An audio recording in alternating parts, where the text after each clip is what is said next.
shall I hand over to you, Paul? Are you ready to go?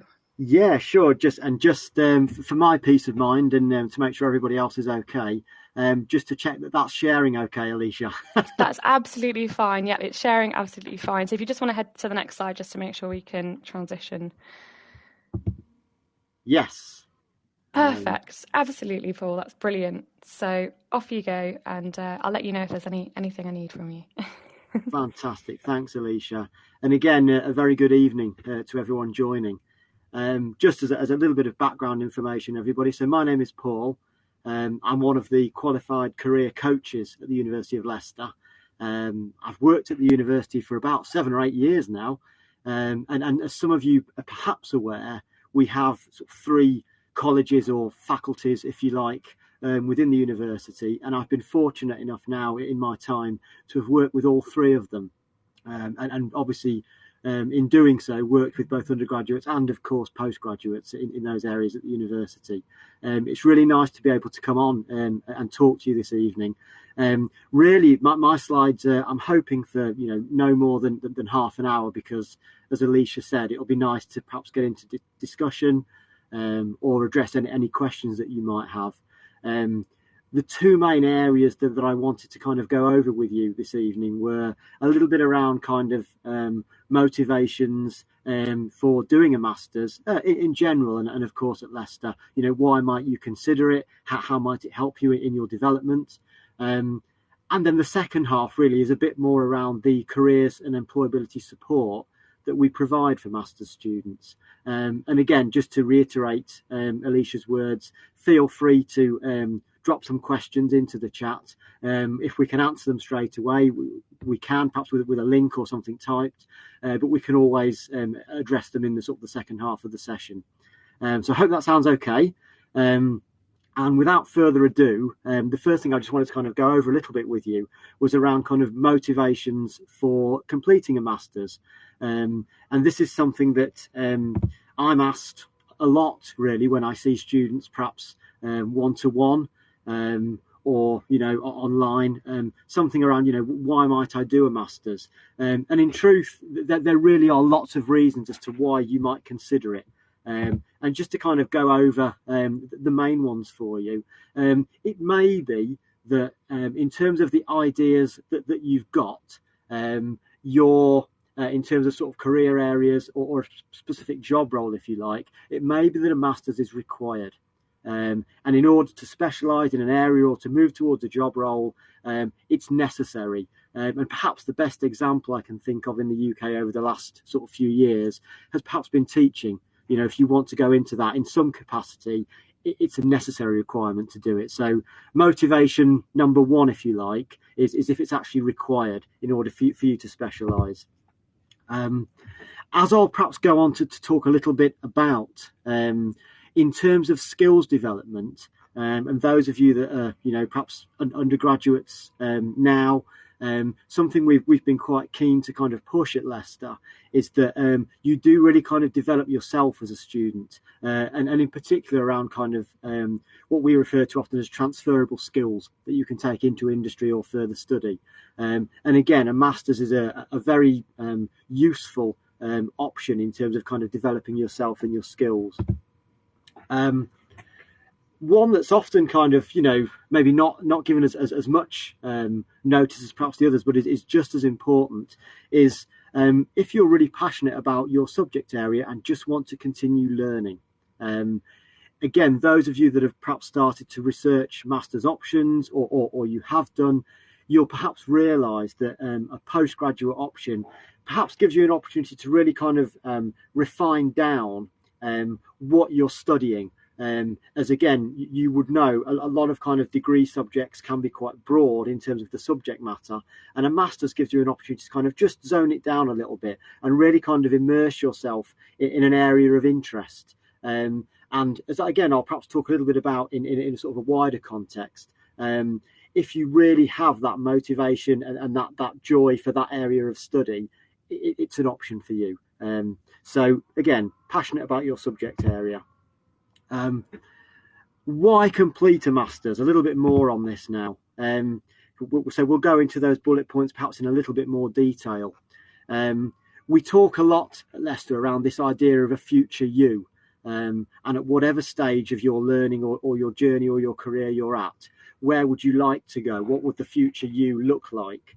And there are lots that a master's can kind of help you with there. So again, going back to that idea of developing yourself, think about some of the things listed there. So just in terms of confidence, your independence, maturity, with what's happened over the last few years, as I'm sure you're aware, there's certainly a case for saying that resilience is important, and completing a master's would certainly help you in that respect. Going back to that previous point about having a real sort of passion for the area of study, it does give you a chance to really kind of develop some commitment. And the last two that I kind of wanted to touch on there a little bit are around kind of adaptability and time management. And just to kind of put that into context for you, one of the remits that I currently work with at the university is with our business school. It's our largest school. And each year through working with those, I get the opportunity to speak to lots of graduate employers and ask them questions around what they're looking for from students, from graduates, from postgraduates, and particularly post-COVID, if I'm allowed to say that. Something that they really kind of zone in on is that adaptability element and time management. Can you adapt to new circumstances, new modes of study? And there's obviously, that's something that's very current at the moment as well. I'm guessing, I was speaking to Alicia a little bit about this before the session, but there may very well be some international students or potential international students joining us this evening. It's often kind of taken for granted that those students will come to Leicester to do an undergraduate or postgraduate course and just you do what you do, but actually you're really demonstrating that adaptability, and it's highly favoured by employers. So again, just a bit of in terms of developing yourself, just a few things there about how a master's can help you. To take that a bit further, if we were to ask graduate employers or perhaps PhD supervisors what they might look for in terms of really kind of the quintessential skills that they're after, they're listed there in front of you. And again, it would be fair to say that through studying a master's, these are the kind of things that you'll develop quite significantly. And just as an aside there, everybody, again, in my sort of day-to-day role, speaking with undergraduates and postgraduates, they often fear that they don't have the skills necessary to go on to postgraduate study, to go on to PhD level study, or to go on to graduate roles. And 99 times out of 100, it's not that you don't have those skills, it's that you don't realise you have them. So it's quite important to kind of put this information out there this evening, just to kind of, again, sort of make you aware that actually through doing these things, you are developing what's required. And again, something that we're particularly keen on at Leicester is, as well as kind of teaching you these skills and having you develop them, we allow you to become aware that you're developing them.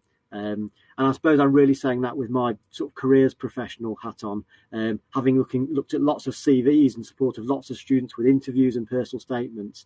You need to be aware of what you can offer in order to make a success of those things.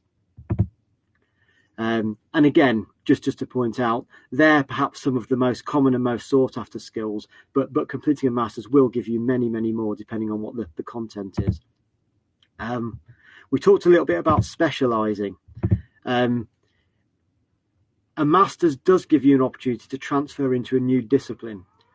I talked a little bit there about maybe zoning in on a particular area of interest, but a lot of master's programmes are open to students from a wide range of disciplines, and often, whether it's knowledge, skills, both, there's lots that you have that will enable you to transition into something that's perhaps new.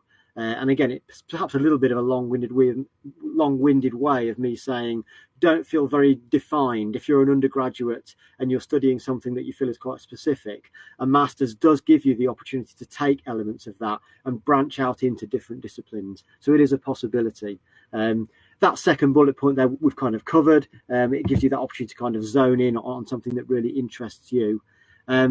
The other thing, again, if we look at the elements of kind of getting closer to the research, the industries, that you work with in various masters, you do get to become very current, and you get up-to-date insights about what's going on in that area or that industry, or both in a lot of cases.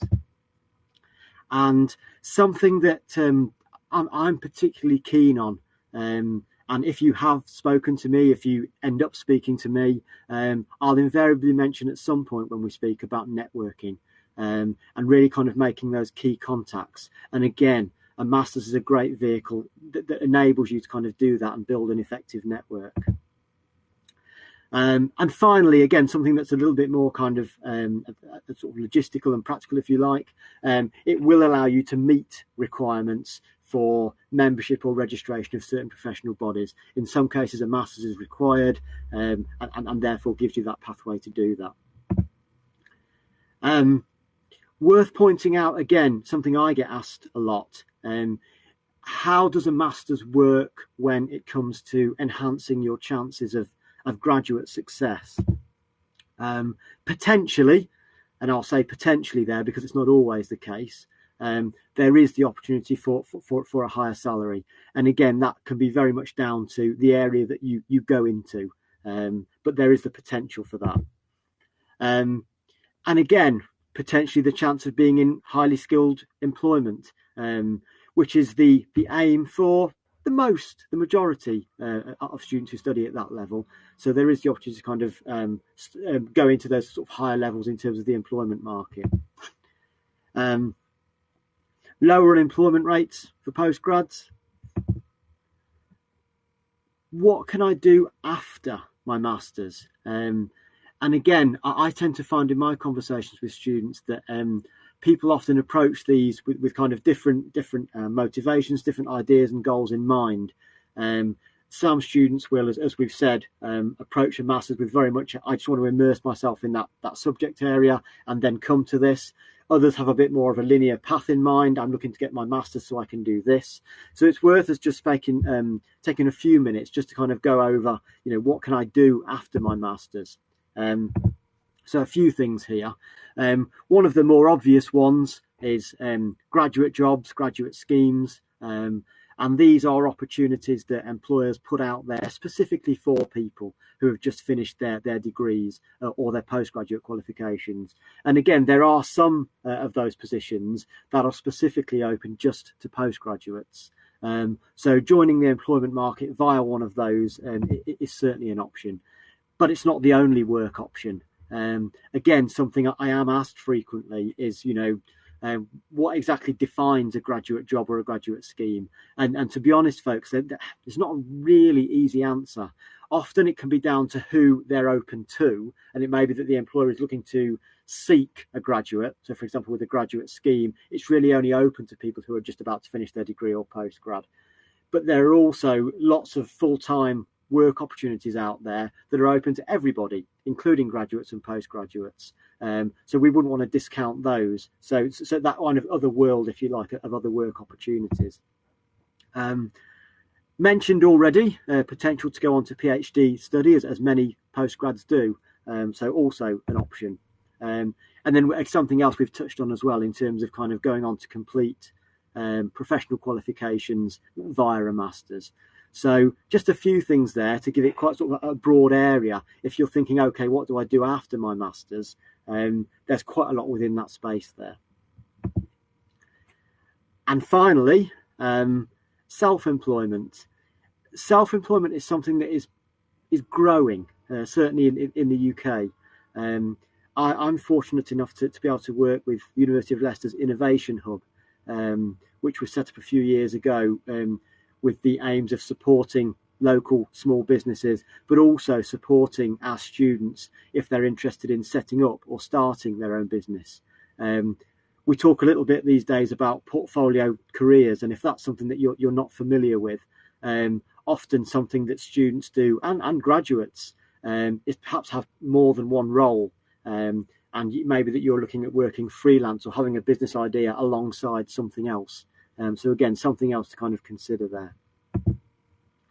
And entrepreneurship very much along the same kind of remit there, that idea about being entrepreneurial and sort of following your own ideas. Okay, a a bit of a whistle-stop tour there about motivations for doing a master's, and also where it can take you afterwards. So just to kind of reflect for a second, different motivations. It can be that it's required. It can be that you really want to kind of zone in on an area that really interests you and you love your study. It may be that you just want to kind of develop your skills and develop yourself. All of the above, great motivations for looking to go on to do postgraduate study. And then in terms of kind of what you do after it, again, you're open to look at kind of graduate roles, wider full-time roles, but obviously with the experience, the knowledge, the skills that a master's brings you. It also gives you the chance to network, meet people, and also, as we were just kind of saying there, things that are a little bit more outside the box, like being more of an entrepreneur and maybe setting up for yourself. So I just want to pause there for a second. I did say, Alicia, perhaps at the half-time point, if there are any burning questions or if there's anything we want to cover before I go on, please let me know now. Yeah, absolutely. So we've had a couple of questions through. They are kind of more sort of course specific, I guess, in terms of career progression, what students might go on to after finishing their MSc. Did you want to kind of tackle a couple of those now, or would you rather sort of leave them to the end? I've kind of signposted a bit of information already. Okay. If it's just a couple, I think what I'll do is go through the support, and then we'll come to all the questions at the end, if that's okay. Yeah, that's great. Not a problem. Fab. Thanks very much, Alicia. No worries. Okay, and thanks for those questions. We will get to them and any others that you guys are putting forward as we move forward through the presentation. Okay, everybody. So how do we support you? If you're a postgraduate at Leicester, in terms of careers and employability, what can we offer you to help with your sort of career development? Some of these things will be fairly obvious, but it's worth kind of going through them with you anyway. At Leicester, we offer a wide spread of what we call career and application coaching appointments. So these are the kind of things we support with. And I just want to pause for a second and just point out to you the distinction between a career coaching appointment and an application coaching appointment. I mentioned to you at the start of the presentation, myself and several other colleagues in my team are qualified career coaches. And where you might approach us for a career coaching appointment as a postgrad, it might be that you are, as we've perhaps said already, immersed in a subject area that you love. And that's your motivation for doing a master's, but you're a little bit unsure about where to go with it, and you're thinking, what can I do with this? What are my options? I don't really know what kind of career ideas I could look at. That's very much where career coaching comes in, and I would encourage, should this be you, if you're thinking about something like that, don't feel that you need to come for one of those appointments with something that you want fixing. It may be that you just want to think out loud and discuss your ideas. And it may be that you require more than one of those. Many students we see kind of fairly regularly, and that's absolutely fine.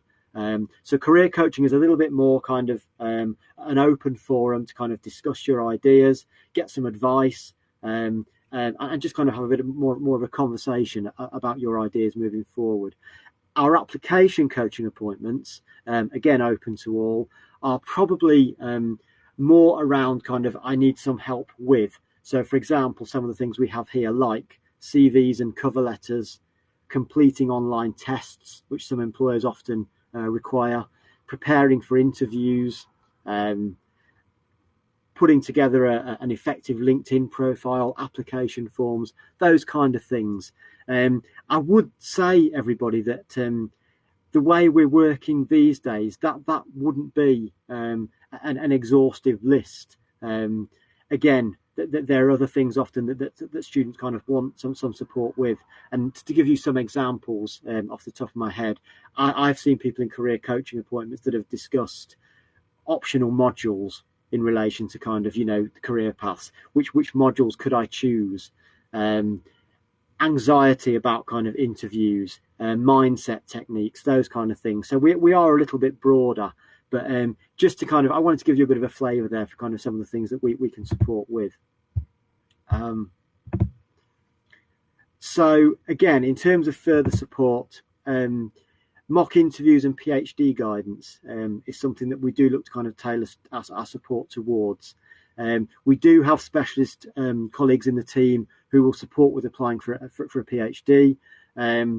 We've also found that in recent years, for employment, for a great range of things, interviews can vary. And again, we've perhaps got COVID to blame for this, in that a lot of things have moved online. A lot of things are a little bit different now, in that often they can be gamified. They can be around video interviews that require you to just record something or answer questions without actually having someone on the other side of the screen.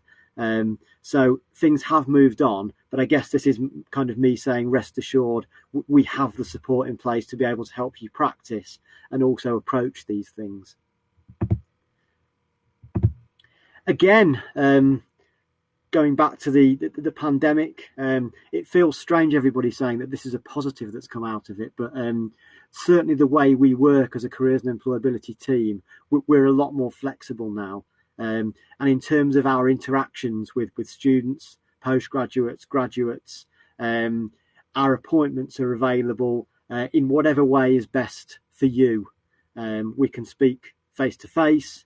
It can be on campus. It can be online. It can be by telephone. It can be by email. I've often had students say, "Can we talk via LinkedIn? Can we talk via Google?" It's absolutely fine. We'll go with the platform that suits you the best. The appointment system is very easy to use in terms of kind of booking an appointment, and we do make them available all year round. We don't break for summer, Christmas, other than the obvious university closure days. So they are available all year round, and we also cover evenings during term time. So we try to be as accessible and available as we can. Something that a colleague of mine has developed, again, over the last couple of years, we wanted to look at careers and employability support that was much more tailored just to postgraduate students. And we have a programme that's mainly kind of online, but we have different aspects to it called Maximise Your Masters. And the way it's kind of structured, it's a bit of a timeline really to kind of help you think, right, okay, over the course of my masters, these are the things that I might need help with at this particular time. And the Maximise Your Masters program is particularly useful for that.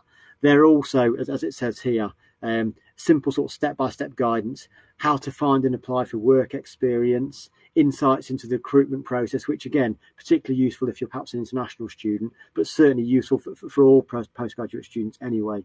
And something else, again, going back to, you may recall, we talked a little bit about skills earlier on in the presentation. We do supply our master's students with a downloadable skills portfolio, which, if it sounds arduous, it isn't. The idea is that when you get to the end of your master's, you've pretty much got a CPD, a professional development portfolio that has kind of journaled what you've done and what you've got from it, which can then be really useful when you're looking at maybe putting your CV together, looking at your application for PhD, looking at that graduate role application. So that's kind of the thinking behind that. We also have, it's worth pointing out, our Festival of Careers, although I should say festivals of careers. If we were to go back 3 or 4 years, what we tended to do here at Leicester was to have a very, very large careers fair, usually around October time, on campus, where we would have lots of employers in, and it was huge, to be honest, and it was well attended. But one of the issues we had with that, again, as some of you may be aware, across the 3 colleges at Leicester, we have many, many different degree disciplines, and that's, then requiring many, many demands of sort of different students. So what we try to do now is we have 3 festivals over the course of the academic year. We have October, we have February, and we have June. And what we look to do with those is kind of just tailor them a little bit. We have different sector themed events and that are kind of more applicable to certain disciplines, still open to all students, but it just allows you to kind of look at what you're interested in and then kind of zone in on things that are a little bit more sector themed, as it says there. And again, as an expansion of that, as well as recruitment fairs, we also have webinars now and in-person sessions that are careers-based, question and answer sessions for employers. And often we do look to get a lot of our Leicester alumni in. So students who have recently been where you guys are or where you're going to be if you're a postgrad with us. So you do kind of get that shared experience. And again, that's also a great chance to network. And then, of course, you know, with it being a festival of careers, we do invite employers onto campus who actually have live graduate job and placement opportunities so that you can talk to them, find out a little bit about them. And as I would always say, being a huge advocate of networking, you then can include in your application, I met you recently at the Festival of Careers, because they will remember you if you've made a positive impression. And again, just to kind of further the point, employers from a range of sectors. But just kind of taking that sector themed event has allowed us to offer a bit more now for sort of certain sectors and certain disciplines. Job opportunities. Something that we're very keen on again at Leicester is to allow our students, both undergraduate and postgraduate, the opportunity to gain valuable experience. And through our employer connections, and also through the connections of the schools as well, the disciplines, if you like, we work quite closely with them to ensure that there's a bank of employers and useful contacts that can come in and work with you guys, or can come onto campus, so you get the opportunity to meet with them throughout the year. And very often these employers have opportunities for internships, placements, graduate jobs. One of the things I really wanted to mention to you this evening was often students will say to me, how do I get valuable experience? And again, one of the things that's really evolved over the last few years is it's gone from kind of maybe either a year in industry or an internship, you know, possibly part-time work or volunteering, to a much broader sphere now of what's classed as experience. Again, I can think of many sectors where over the last 18 months they've started to introduce micro internships or very kind of short-term insights. And again, a lot of these are online. Some of them you need to apply for, some of them you don't. But in short, everybody, there are more opportunities now to get short-term experience or insights into certain sectors. And these are the kind of things that you can fit around your studies or during your course, which some of the larger opportunities for experience were sometimes difficult to kind of manage alongside that. So the future is bright in that respect in terms of looking for opportunities. We also have our Unitemps on-campus recruitment agency, whose role is very much around supporting students to find part-time work. And those opportunities are very much open and targeted to University of Leicester students. Some of you may be looking at a master's programme with industry. We do have quite a lot of those programmes here at Leicester. Certainly my first role working with science and engineering was working with students who were doing a postgraduate programme with industry, and it was around kind of looking for placements and applying for them. And again, just to kind of let you know, if you are a postgraduate student and you come onto a programme that has the with industry option, we have a particular placement preparation module that we put in place for you that kind of covers everything we believe that you would need to know. So we have an opportunities bulletin. We cover things like where to look for placements, what employers look for, how you might find them, how to network. Lots of kind of great stuff in there that kind of helps you in your search for a placement in terms of where to look and kind of making those applications. And we also have regular briefings to kind of help you, should you secure a placement, kind of then transition into it and think about what you want to gain from it.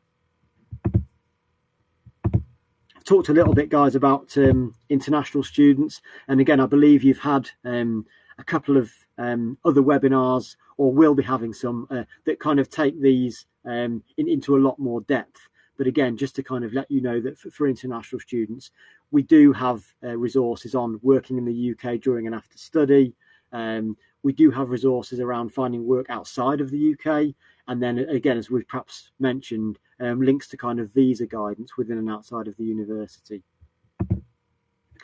We also have, again, you may be aware, we do have what's called an English for Employability programme. So we work quite closely with that team to put on an offer of some workshops while you're a postgraduate student. That the aim really at its best is to support you with the development of your spoken and written English, but with an employability and careers hat on, if you like. So the content and the material is very much around English for employability. And the final thing from me, everybody, before I just kind of take a breath and pause and we'll get into some questions, is just to let you know that, unlike some other services across the UK, when you are a student at the University of Leicester, either a postgraduate or an undergraduate, you have access to the career service at Leicester for life.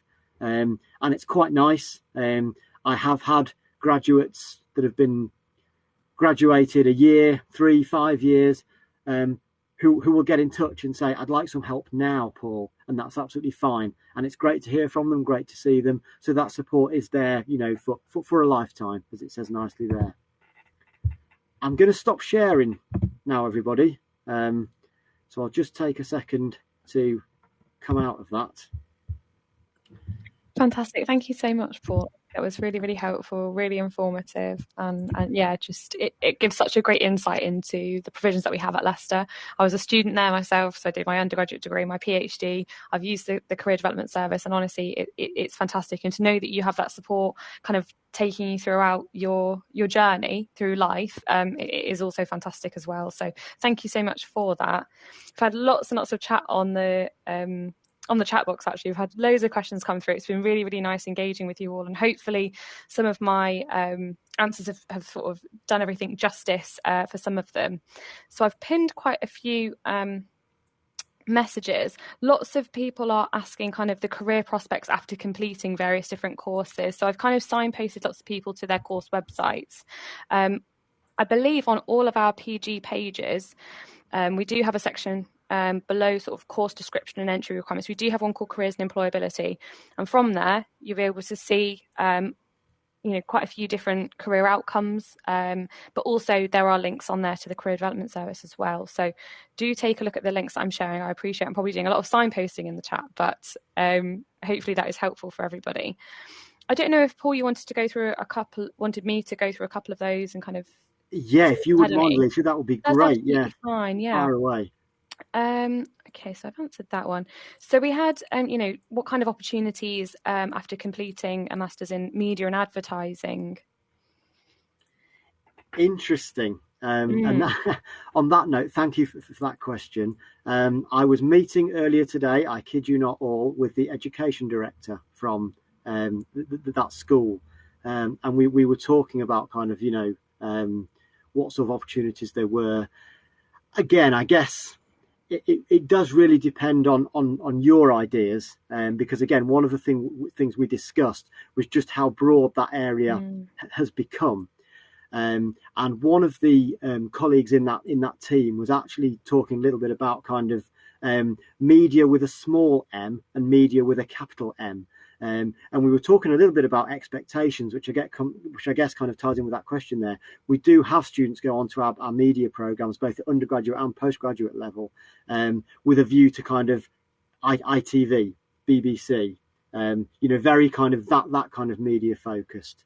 But then to come to the sort of the small M, if you like, one of the huge growth areas in the UK that would kind of be looking to kind of gobble up, if you like, media graduates would be around social media and advertising through that kind of thing. So it does kind of come down to kind of what your ideas are. But again, one of the things that I would encourage you to do, and it kind of comes back to the other question as well, was in your time as a postgraduate, I'm a huge advocate of LinkedIn, and obviously through the department, look at students who have been on that programme and where are they now. And you'll find that they've gone in a variety of different directions, some obvious, some less obvious, because it'd be very easy to say, and I try to avoid saying it, Alicia, but I can, as an undergraduate or postgraduate, you're so marketable, there's not a lot that you can't do. So, and again, going back to those transferable skills, but so it does allow you to be a little bit selfish and think, okay, but what's my area that I'm really interested in? And then in terms of kind of, what you do next, use the opportunity as a student to then explore it. And that could be through talking to your school, but also through talking to me, talking to my team, and also kind of talking to alumni as well. People who, and that's something that we're getting quite good at here at Leicester, in being able to link our current students up with people that have been where they are maybe a couple of years down the line. And that's a useful contact with an employer then. Absolutely. No, absolutely. So it's a bit of a roundabout answer, but at one level you could do anything, but to kind of narrow it down a little bit, I would allow yourself to be a little bit selfish and think about what interests you. Definitely, absolutely. No, that's great. And I think that will probably apply to a lot of the questions that we're getting through about various different routes. We've had Vivek ask about career prospects after finishing accounting and finance, and again, we offer quite a few versatile master's programs where you, in this case, as similar with the other one, you're studying media and advertising. In this case, you're studying accounting and finance. It really opens lots of doors. And I think the beauty of lots of our MSc programs and our MA programs is that you have those optional modules where really actually as you're going through, you can sort of dictate what your interests are and move into various different pathways that you think will suit you and shape your career ultimately. And like you said, that's that perhaps more sort of selfish element of it, but you're able to explore that pathway, which is fantastic. Yeah, and I think it's worth saying, I think you're spot on, Alicia. I think it's worth adding to that as well, that one of the things that we can do, both sort of from a careers perspective, but also from the in school the department, if you like, is that as you progress through your postgraduate study, that you do get the chance to explore those things and talk about what you could do, because often, again, go back to your point about modules, that can really alter your perspective. You may come onto a postgraduate media program or accounting and finance program with something in mind afterwards, and it may stay that way, in which case that's what we explore, that's what we look to kind of hook you up with in terms of networking opportunities. But it may be that through the study you get other areas of interest that you then want to explore, and again, where we can support you is to kind of make that link between that interest and what's out there for you. Brilliant. No, that's great. We're also getting a lot of questions as well. I mean, it's understandably something students are really, really keen to see is kind of our links with various industries. So we have been asked about kind of industry links for engineering specifically. Potentially an example of a few companies. I did manage to find on our website, we have had a placement student go to Tata Steel. So I found that. But yeah, if there are any others for engineering, also for bioinformatics, just general partnerships with companies, cancer biology. I think they are kind of all the sort of bioinformatics again. Okay, yeah, and there's good news on that front, I guess, for those. And again, thank you for those questions all. And the short answer is yes, we absolutely do. And part of the reason that we do is, again, if I think about bioinformatics, certainly engineering, these are sectors that for our undergraduate and postgraduate students in some areas, we have a placement option. So and we have had for quite a few years. So in doing so, we've managed to generate the links with those employers. And furthermore, we have graduates working for those employers who we're in touch with. So it's quite a useful pipeline. And again, I'm going back just about maybe sort of 4 or 5 years here, but certainly in my role working with science and engineering students, pretty much all the large companies we managed to secure students placements with. And again, I'm sort of just thinking off the top of my head, whether it be BP, whether it be Network Rail, Sky, Tata Steel, definitely, British Aerospace, BA Systems, all of them. I could think of placement students who've gone to all of those. And also, just to kind of complement that, we have a team of people in careers whose basically sole role it is to kind of keep the networks going with these employers. So certainly with those areas that you guys have asked questions about, but those links are there, yes. And we look to absolutely make the most of them. Yeah, absolutely, absolutely. In a couple of cases, I've kind of linked to various sections. So I've actually linked to something on our website called The Citizen, which I don't know if um, our members, watching are familiar with that. But actually, we have some really nice podcasts on there about research that's taking place at university. And often, what I would say with our research output is that this is run collaboratively with industry. So take a look at, Yeah. those research collaborators, especially across the science and engineering, the life sciences fields. So I've seen a question about computer science as well on there. Do take a look at that research, because we work in tandem with industry on a lot of our our projects, and ultimately that research that we're doing, that our academics and PhD students and postdoctoral researchers are kind of undertaking, will supplement parts of your master's program and help you kind of shape into those careers. A lot of it is, very network based as well. So it may be a case that in your programs you get those links too. I would echo that absolutely, Alicia. Yeah, and just quickly on that, yeah, the links between kind of the careers and employability development and research, we're really looking to kind of bring those together. And we were talking a little bit in a committee the other day about if you think about perhaps as an undergraduate student, you're perhaps more of a learner or a contributor to university research, but particularly when you get to final year and certainly postgrad, you could almost be producing research or supporting production of research, and that's fabulous experience in itself as well. So absolutely right to mention that, Alicia. Yeah.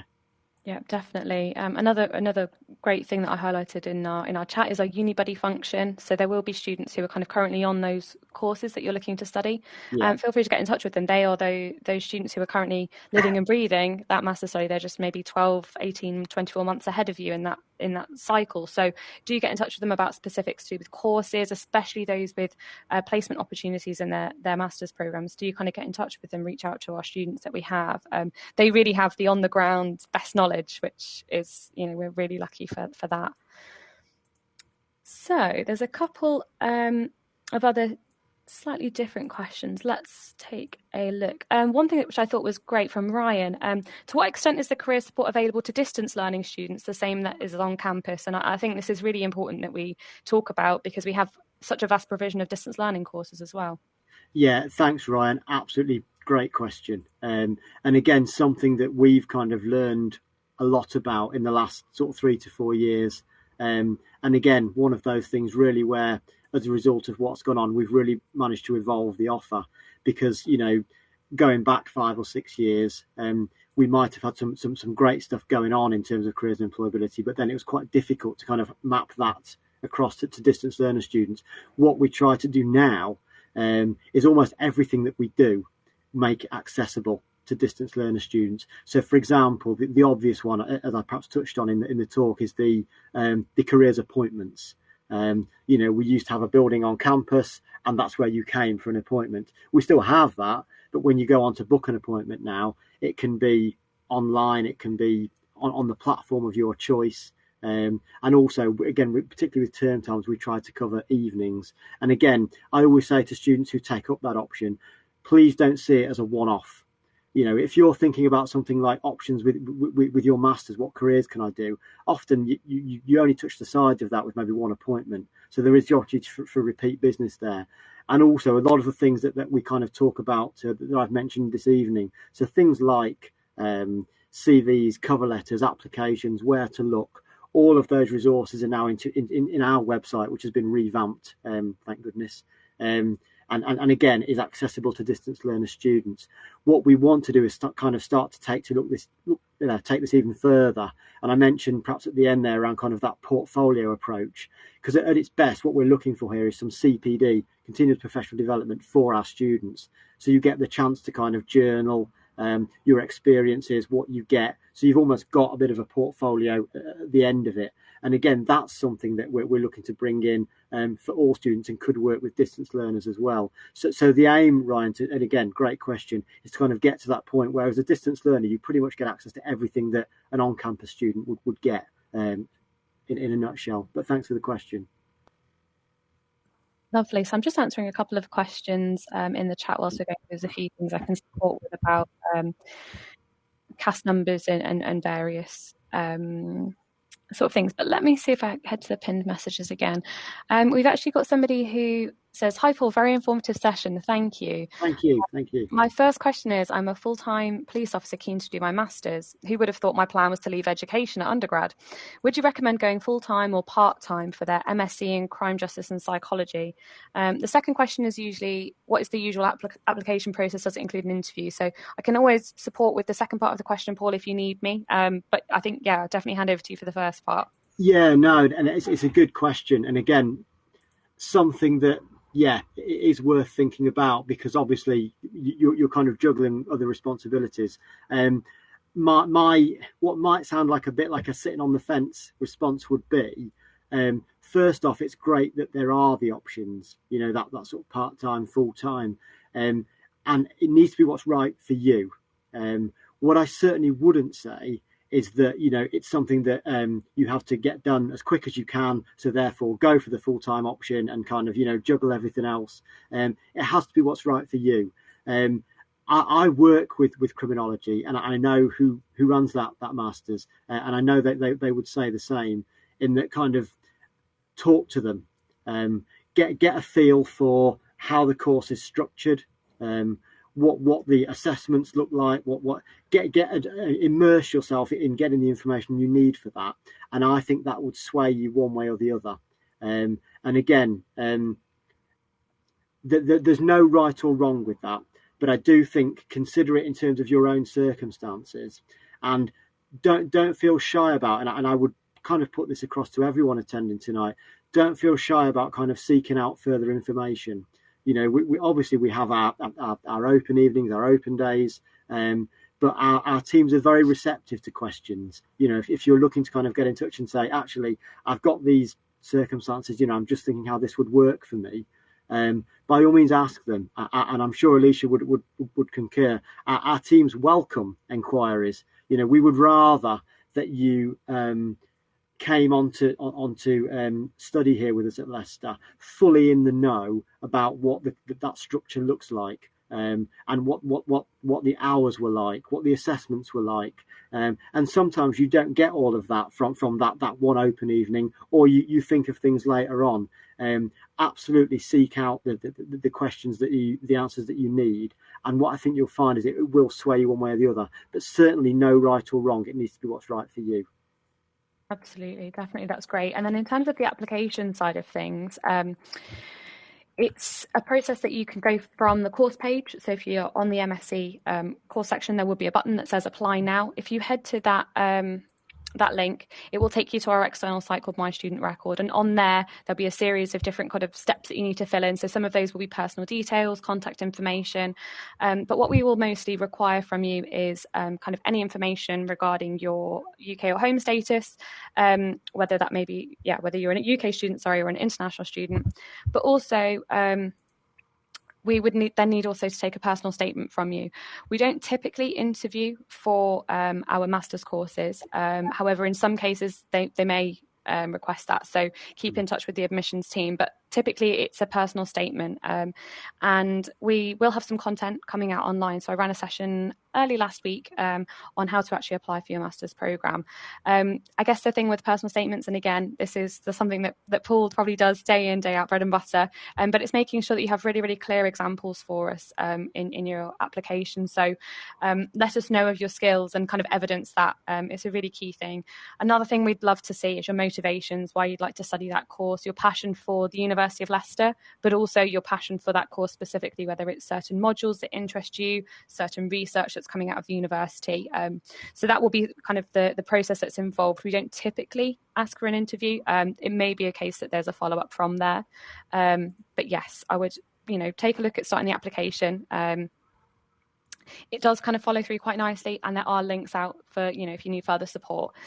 Something else you will just also need to have as part of that process are a couple of referees. So typically we ask for one academic referee and also for one kind of professional referee. So whether that's somebody who may have previously been a line manager for some work, whether that's voluntary, part-time, full-time work, anything that you feel is appropriate. Often with the academic referee, it's really great if you use somebody like your personal tutor, your dissertation supervisor, somebody you may have kind of worked with or had an academic relationship with previously, they would be an ideal candidate for those. So do get in touch with your referees as well and provide their details. That's kind of the big parts of the application process. But again, you will find all of that if you head to our Apply Now section. So I will direct you there. Just having a look. Yeah, absolutely, of course. Personal statement. The key is in the title, everybody, personal. Obviously, a lot come through. And exactly as Alicia said, the person reading it will be genuinely interested in you. So feel free to kind of make it as at its best. It should sound like it could only have been written by you. Genuinely interested in your motivations, your interests. As Alicia said, the best examples that say, this is why I could make that jump to postgraduate study. And there are lots of great resources out there, including on the UCAS website, in terms of how to kind of structure it, in terms of the template. But yeah, the key to me would be personal. Make sure it sounds like you. Yeah, definitely. So we've got a few minutes left of the session. I'm keen to kind of get a little bit of feedback, but we're going to do a couple of quick fire questions. So David has asked quite a specific one. Currently studying for a master's in corporate governance and would like to tie into cultural heritage management and archaeology as company secretary.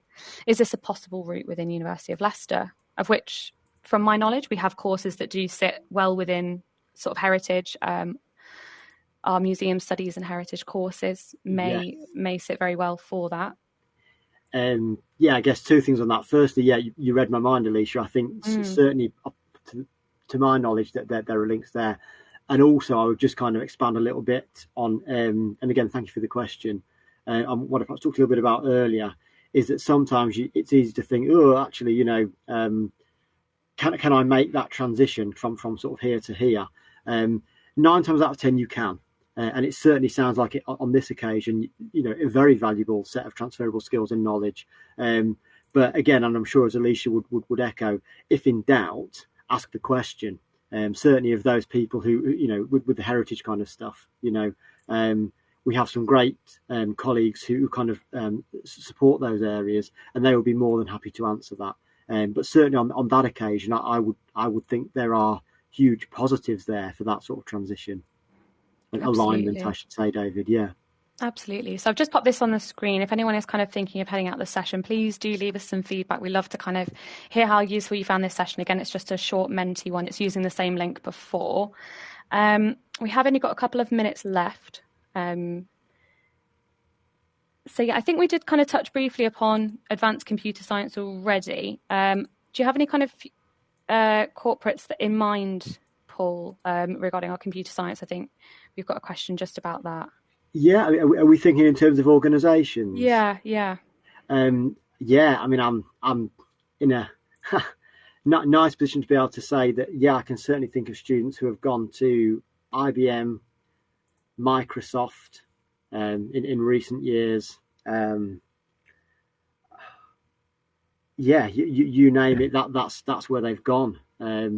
We've kind of had all bases covered, really. I suppose it may be whether you've got a particular organisation in mind, but again, I think when you're talking corporates as well, obviously a lot of organisations out there. We do a lot of work in the business school with the Big Four in terms of financial organisations. So we're talking sort of EY, Deloitte, those sort of organisations, and they would gladly seek people with those skills as well. So you don't necessarily need to think of IT organisations per se, but actually any large organisations. We've had informatics students and students from other disciplines go into them, and again the links are there. Fabulous. So I think in terms of timing, we probably are about to cut out in sort of 30 seconds or so. But I just want to say thank you so much, Paul, for that help. We've had so much engagement on our chat. It's honestly been, my keyboard's been on fire. So thank you so much for all your lovely questions. Thank you, Paul, for joining us. And we hope to see you at one of our sessions again soon. We have some postgraduate subject-related content that will be available to book. So please head to our website to sign up for some updates. I hope you all have a lovely evening. Thank you so much, Paul, and thank you so much, everybody, for watching. Yeah, thank you, everybody. Thanks, Alicia. Thank you. Thanks.